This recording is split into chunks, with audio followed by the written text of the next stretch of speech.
अरे यार विद्या, तुम्हारा भाई विनय कहाँ गायब है?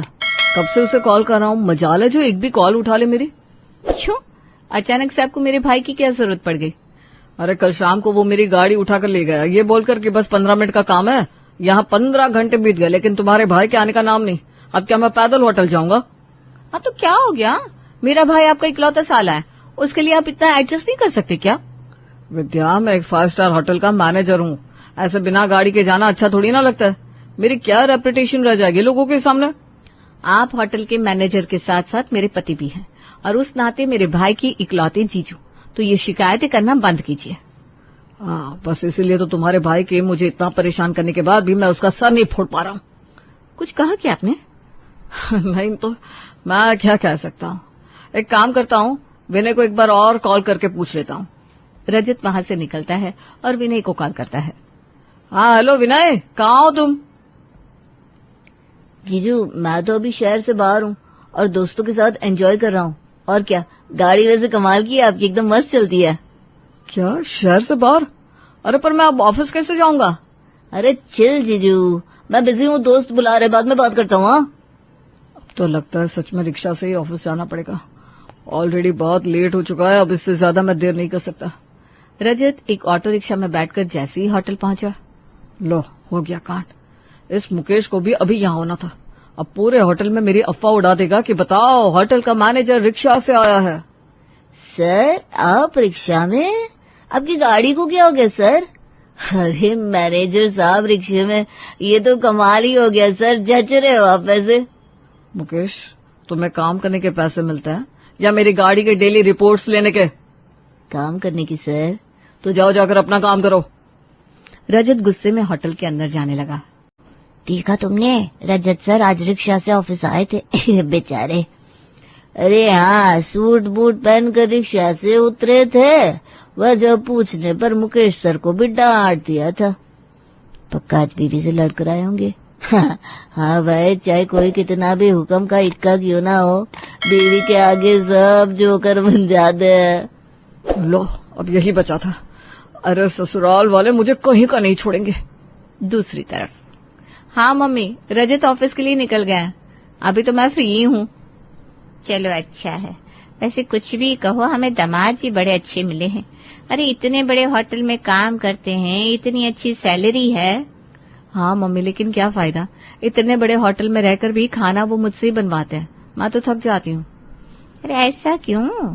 तो दामाद जी से कह दिया कर कि वो खाना होटल में खा लिया करे और तेरे लिए भी वहीं से खाना मंगवा ले। अरे नहीं मम्मी, मैं सोच रही थी इनको होटल में 3 रूम मिले हुए हैं, मैं भी उनके साथ शिफ्ट हो जाती हूँ ना। अरे होटल में रहूंगी, बना बनाया खाना मिलेगा, आखिर कुछ तो फायदा होना चाहिए ना उनके होटल में नौकरी करने का। हाँ और नहीं तो क्या, तो आज ही दामाद जी से इस बारे में बात कर लेना बेटा। रात को रजत घर वापस आया तो विद्या गुस्से से दाल रोटी उसके सामने रखती है। ये क्या, खाली दाल रोटी? अरे साथ में कुछ दही, अचार, सलाद भी रख देती। ये आज हमारे यहाँ का आखिरी खाना है, मुझे कितनी मेहनत से रोज रोज खाना पकाना पड़ता है। अरे आप इतने बड़े होटल में जॉब करते हो, मैनेजर हो, फिर भी मुझे खाना बनाना पड़े तो क्या फायदा?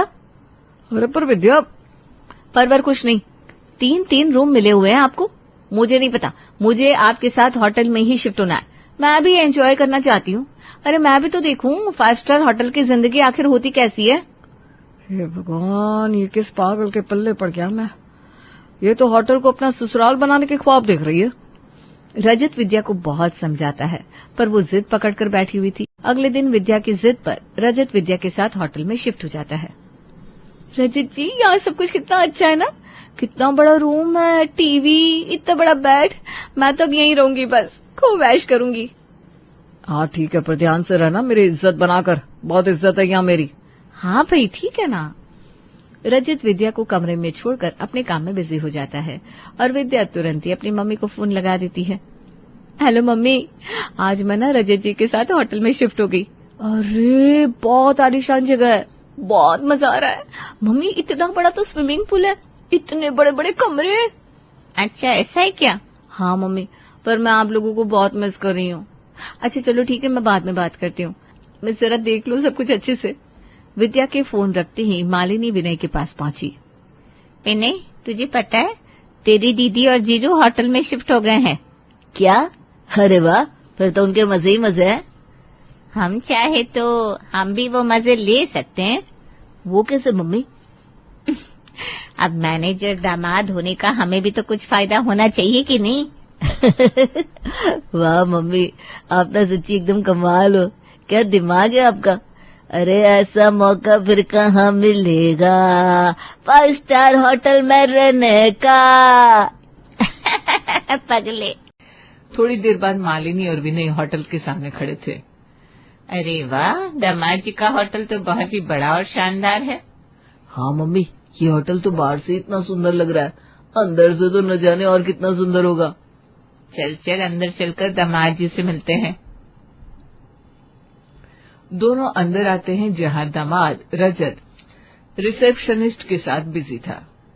जीजू, मम्मी, वो देखो जीजू। चलो चलो उनसे मिलते हैं। विनय, मम्मी जी, आप लोग यहाँ क्या कर रहे हो?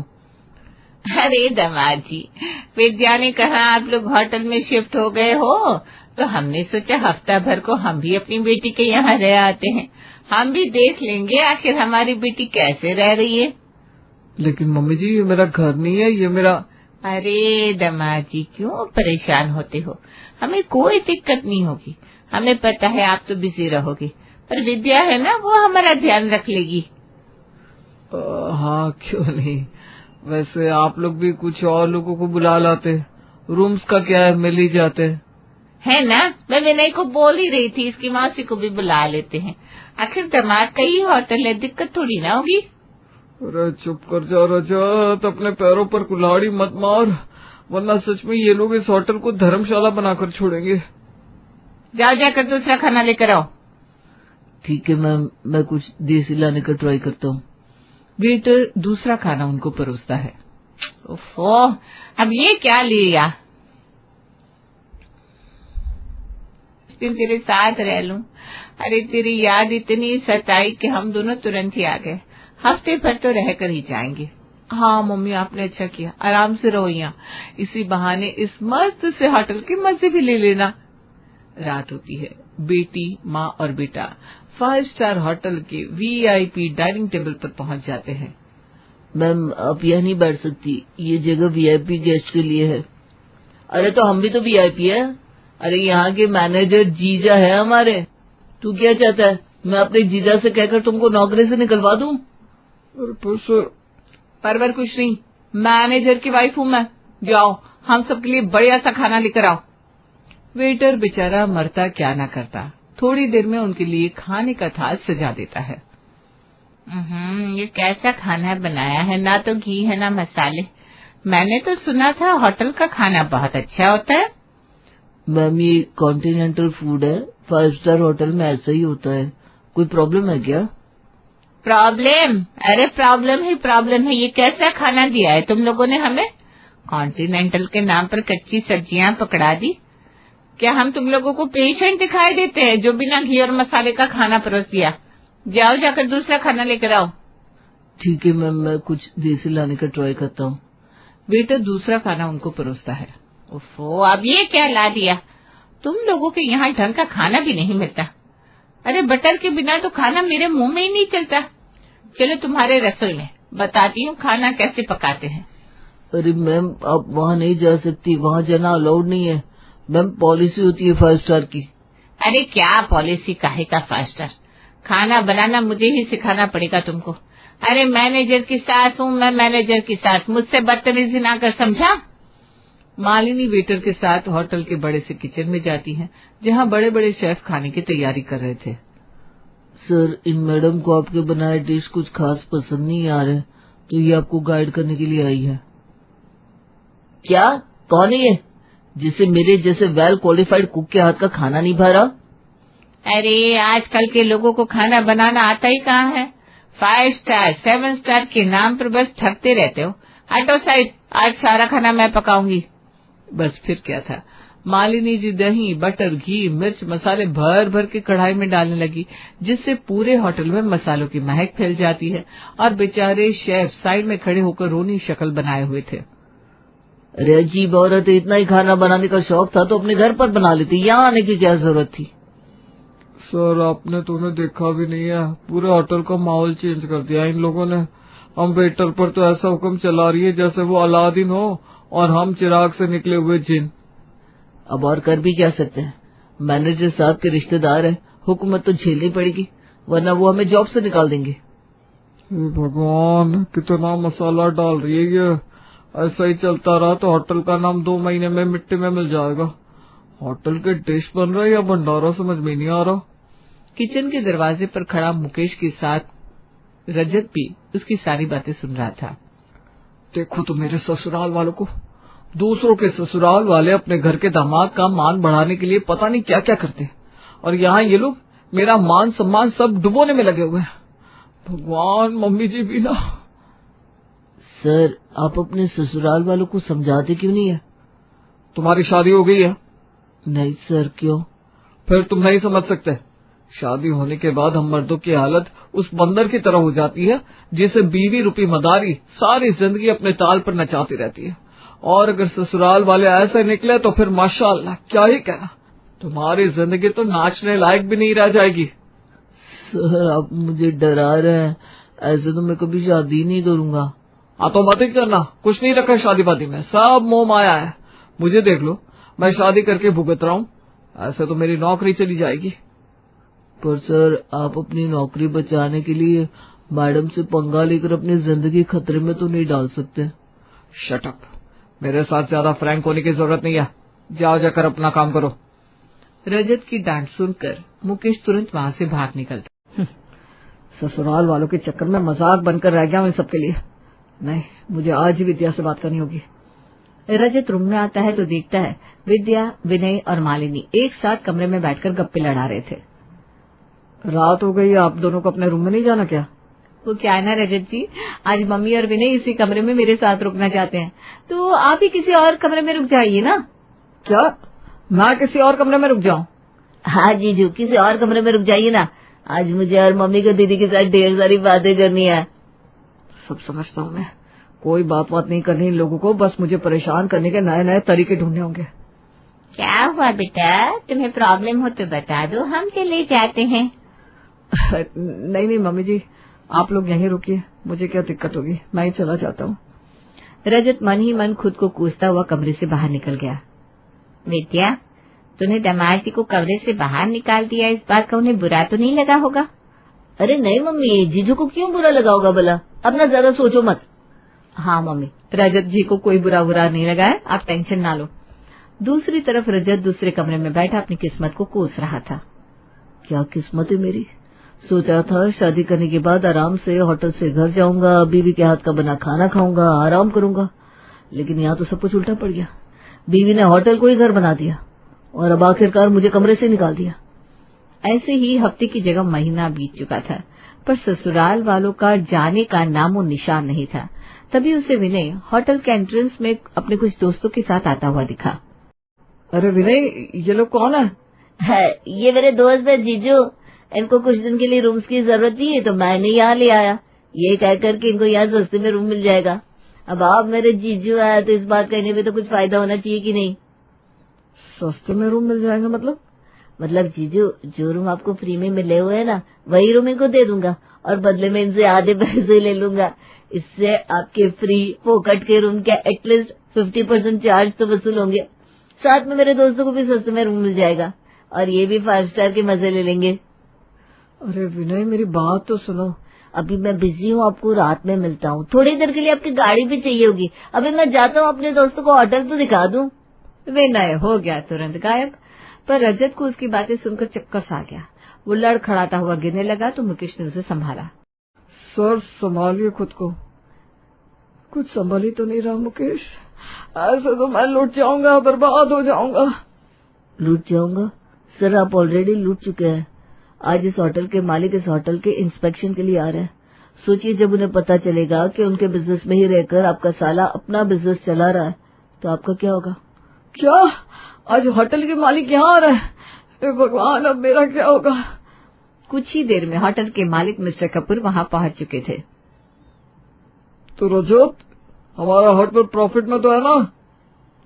अब तक तो प्रॉफिट में ही था सर, लेकिन मेरे ससुराल वालों के आने के बाद पता नहीं कब तक प्रॉफिट में रहेगा। क्या हुआ रजत, तुम चुप क्यों, कहाँ खो गए भाई? हाँ सर, होटल प्रॉफिट में ही है। That's great. तभी मालिनी विद्या के साथ टहलते हुए उनके सामने पहुंच जाती है। अरे दामाद जी आप, और ये कौन है, कोई नया कस्टमर है क्या? नहीं मम्मी जी, ये हमारे होटल के मालिक है। क्या ये है इस होटल के मालिक? आपसे तो बहुत सी शिकायत है हमें।